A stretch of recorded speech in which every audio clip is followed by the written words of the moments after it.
So I mean, it's kind of wild because a lot of what I've been realizing is not about becoming less sensitive to these invisible frequencies and calling it the matrix, but to realize that it's about being sensitive to it, but also being aware that it's not bad necessarily, that can be used, like you're saying, to transmit light and to, and I just, like, is there I don't know, like, I feel like there has to be, though, a safe place, though, with that sensitivity, and that seems to be part of your journey. And tell me more about, like, what I can do to feel safer.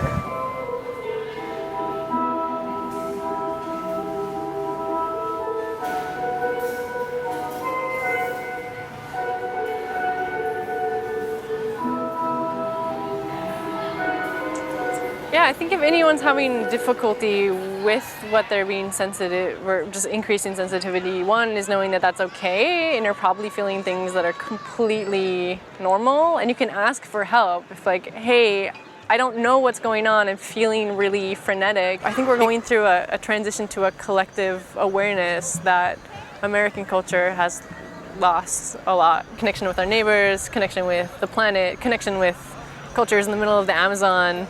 And as we start to feel each other, we can help each other out. And like, hey, I have these resources here. Oh, I'm starting to understand that this isn't quite healthy, this infrastructure we've built to produce this one thing.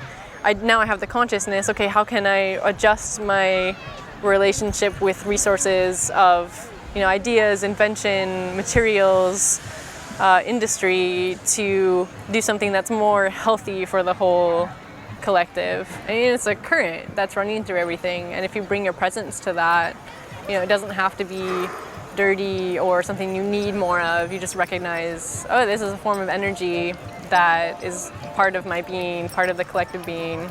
Prayer is a technology, and we can use the words intention or awareness that have a little bit less religious connotation or baggage for people. But if you're praying for or have the intention of healing something specific, you can track within that journey, okay, this symbol keeps showing up. What is that showing me? And it's a way of looking at the world similar as you would your psyche or dream space. And in my opinion, those aren't separate the way our culture separates them out. And if you can begin to read the world around you as a lucid dream, this is only, as some people would say, this is only electromagnetic illusion. A hologram. This whole thing is a hologram that we're projecting our consciousness into to play or create or learn.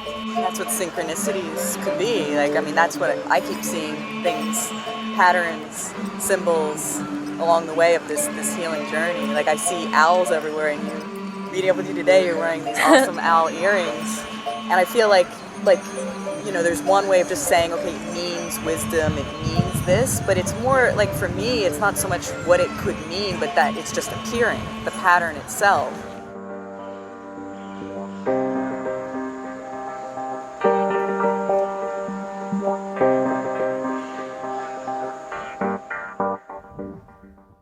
As I searched for new words to explain old ideas, it seemed the more I investigated the signs and wonders tucked into the everyday all around me, the more seemed to pop up.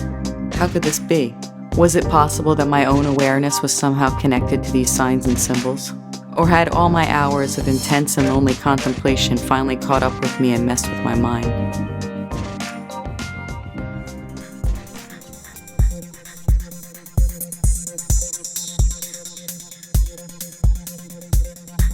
I wondered if I was going insane as a web of synchronicity seemed to reveal me as the central player in a worldwide drama of reality-shifting transformation.